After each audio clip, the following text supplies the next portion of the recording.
50 people have been killed and more than 150 wounded in 2 days of tribal clashes in southern Libya.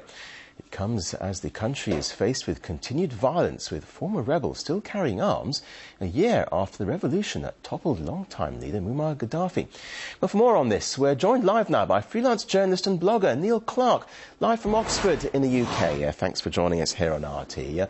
The National Transitional Council was created to rebuild Libya after Gaddafi, but dozens have just died in 2 days of clashes, and the deputy chairman of the NTC has stepped down. So is the new government actually failing to meet its goals?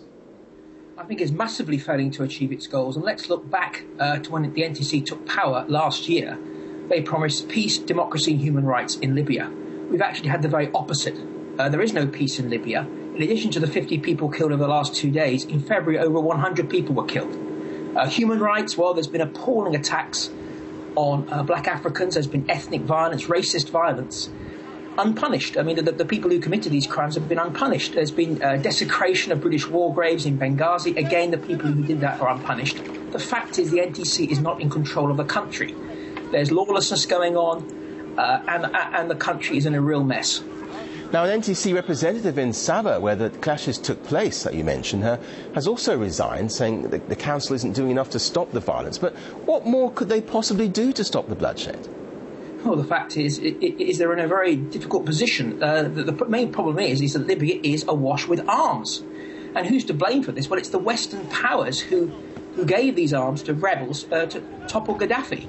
And the fact is now you've got militias, you've got different tribal militias, all heavily armed. You've got a very weak, divided government in Tripoli that is not in control of its territory.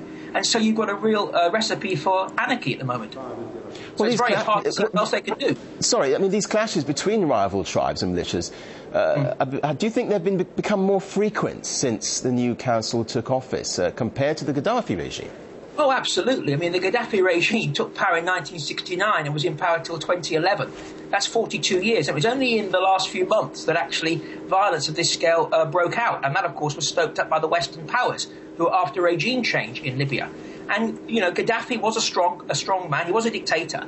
He kept the country together because he did try to unify his very divided country, which is divided on on tribal grounds. And he did try to unify the people. So in the 41 years of Gaddafi's rule, nothing like this took place. And already Libyans are getting nostalgic for the days of Gaddafi because there is lawlessness there, and it's very similar to what's happened in Iraq. Now, the rebels are still armed, as you say, yet most of them seem uninterested in joining the police or armed forces. How will the new government get them to promote peace and lay down their arms? How's it going to happen? It's going to be very, very hard for them to do that, and I'm afraid that the future of Libya doesn't look very good at all. I think the model is, of course, Iraq, because in Iraq the same thing happened. A secular regime was toppled by the West, and the West deliberately stoked up ethnic and tribal divisions in the country. They armed various groups, and now we see what's happening there. We've got bombs going off in Iraq on a regular basis, anarchy, and I think that's what lies in store for Libya. So what can we expect for the future of Libya then, in your opinion, with the National Transitional Council appearing unable to put an end to the violence? Well, I'm afraid it's not good news. I think we have to look at Iraq and see what happened there. And, the interesting point about all this, Carrie, is the Western position. Let's think back to 12 months ago. There was the propaganda in the Western media, the news channels about we must intervene in Libya for human rights and democracy. They had this so-called humanitarian intervention, and what's happened? From a humanitarian aspect, things have got a lot worse.